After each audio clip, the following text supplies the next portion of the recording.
সুপ্রিয় দর্শক মণ্ডলী, কিয়ামতের দিন যে মাঠে পৃথিবীর শুরু থেকে শেষ পর্যন্ত আসা সকল মানুষকে সমবেত করা হবে, সে মাঠকে হাসরের ময়দান বলা হয়। আর পৃথিবী হবে সে হাসরের ময়দান।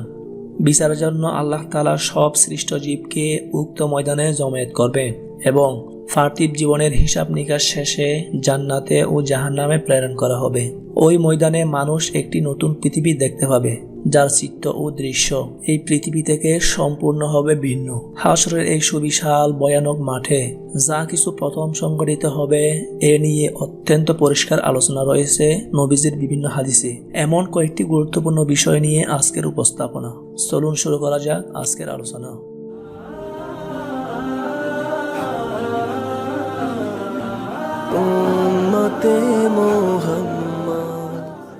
নম্বর 1, সর্বপ্রথম যিনি কবর থেকে উঠবেন এবং যার সুপারিশ প্রথম কবুল করা হবে।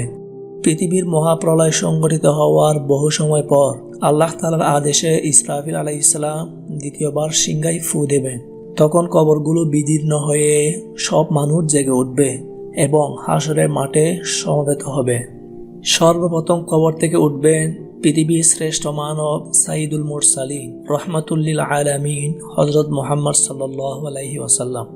এ বিষয়ে হযরত আবু হুরায়রা রাদিয়াল্লাহু তাআলা আনহু থেকে বর্ণিত একটি হাদিসে আছে, নবী করিম সাল্লাল্লাহু আলাইহি ওয়াসাল্লাম বলেন, কিয়ামতের দিন আমি হব সকল আদম সন্তানের সর্দার এবং আমি প্রথম কবর থেকে উঠব।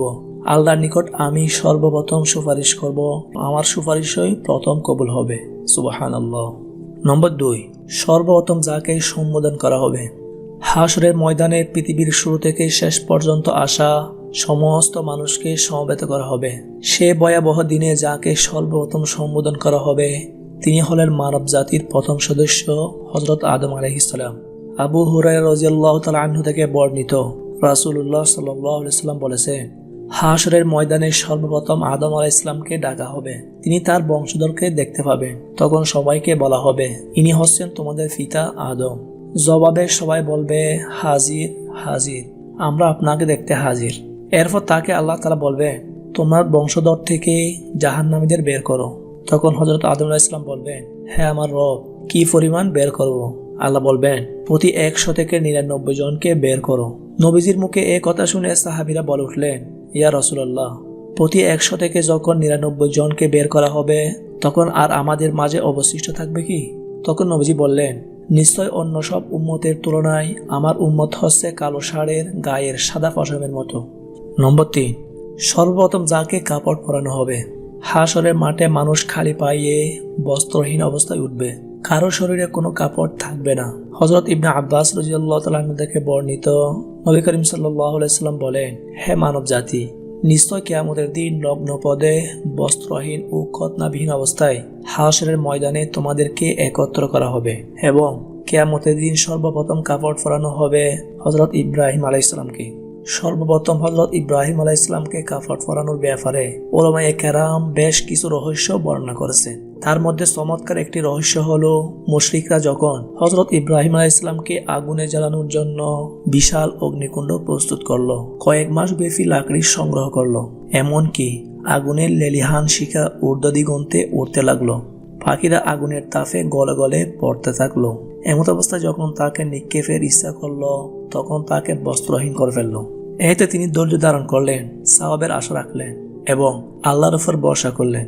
এই জন্য আল্লাহ তাআলা তাকে এর প্রতিদান হিসেবে কিয়ামতের দিন সব মানুষের উপস্থিতিতে কাপড় পরিয়ে তাকে সম্মানিত করবেন। নম্বর 4, কিয়ামতের দিন যার বিচার প্রথমে হবে।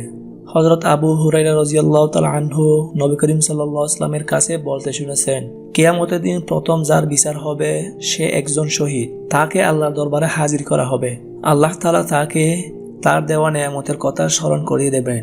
সে তা স্মরণ করবে। এরপর আল্লাহ তাআলা বলবেন, ওই নিয়ামতের বিনিময়ে তুমি কি আমল করে এসেছো? সে বলবে, আমি আপনার সন্তুষ্টির জন্য জিহাদ করে শহীদ হয়েছি। আল্লাহ বলবেন, তুমি মিথ্যা বলছো। তুমি আসলে এই জন্য জিহাদ করেছো যাতে লোকেরা তোমাকে বলে অমুক একজন বীর পুরুষ। দুনিয়াতে তাই বলা হয়েছে।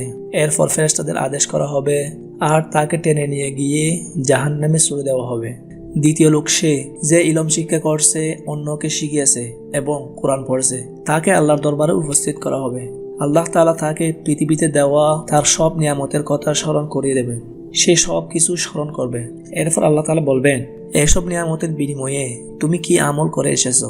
সে বলবে, আমি ইলম শিখেছি, অন্যকে শিখিয়েছি এবং আপনার সন্তুষ্টির জন্য কোরআন পড়েছি। আল্লাহ তাআলা বলবেন, তুমি মিথ্যা বলছো। তুমি আসলে এই উদ্দেশ্যে ইলম শিখেছো যাতে লোকেরা তোমাকে আলেম বলে, এই উদ্দেশ্যে কোরআন পড়েছো যাতে লোকেরা তোমাকে কারি বলে, আর দুনিয়াতে তা বলা হয়েছে। এরপর ফেরেশতাদের আদেশ দেওয়া হবে আর তাকে জাহান্নামে নিক্ষেপ করা হবে। তৃতীয় লোকটি হলেন তিনি যার রুজিকে আল্লাহ প্রশস্ত করেছিলেন এবং সব ধরনের সম্পদ দিয়েছিলেন। তাকে আল্লাহর দরবারে হাজির করা হবে।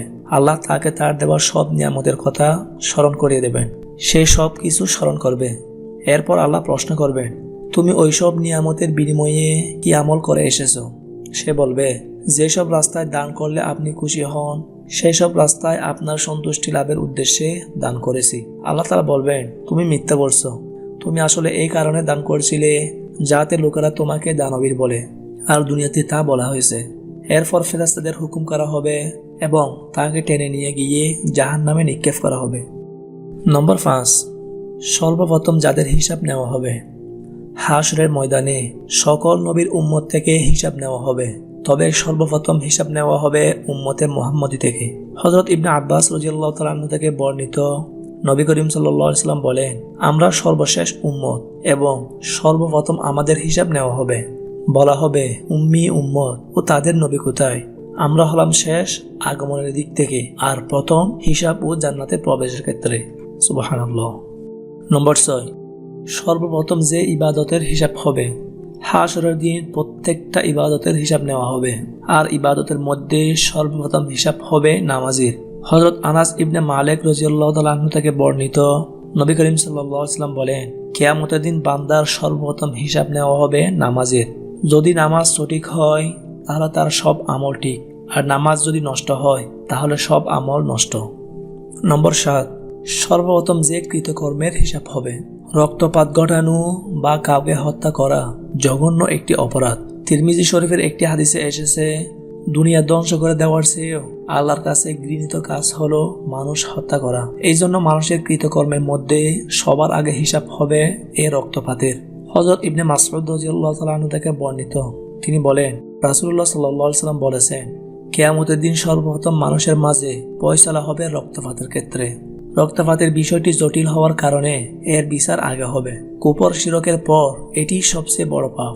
ইমাম নববী রাহমাতুল্লাহি আলাইহি বলেন, এই হাদিসটি সর্বপ্রথম নামাজের হিসাব হবে এর সঙ্গে সাংঘর্ষিক নয়, কারণ নামাজ হলো আল্লাহর হক, এটি বান্দা ও আল্লাহর মাঝের বিষয়, আর রক্তপাত ঘটানো বিষয়টি বান্দার হক, এটি বান্দাদের পারস্পরিক বিষয়। অতএব আল্লাহর হকগুলোর মধ্যে নামাজের হিসাব আগে হবে আর বান্দাদের হকগুলোর মধ্যে রক্তপাতের বিচার আগে হবে। এখন প্রশ্ন থাকে, এই দুটির মধ্যে কোনটির বিচার আগে হবে? এ ব্যাপারে কথা হলো নামাজের হিসাব আগে হবে, কারণ হাদিসের বাহ্যিক শব্দাবলী দ্বারা বোঝা যায় বান্দার হকের আগে আল্লাহর হকের বিচার হবে। নম্বর 8, সর্বপ্রথম যারা আত্মীয় স্বজন থেকে পলায়ন করবে।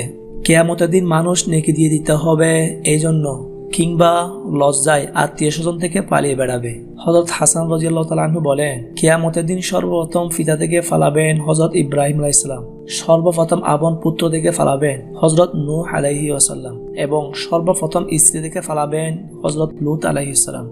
প্রিয় দর্শক, যেহেতু কিয়ামত অতি নিকটবর্তী, তাই আমাদের প্রত্যেকেরই উচিত সর্বদা সৎকর্ম সম্পাদন করার মাধ্যমে কিয়ামতের প্রস্তুতি গ্রহণ করা। কিয়ামতের ভয়াবহতা হতে মুক্তির জন্য আল্লাহ আমাদের সবাইকে প্রস্তুতি গ্রহণ করার তৌফিক দান করুন। আমিন।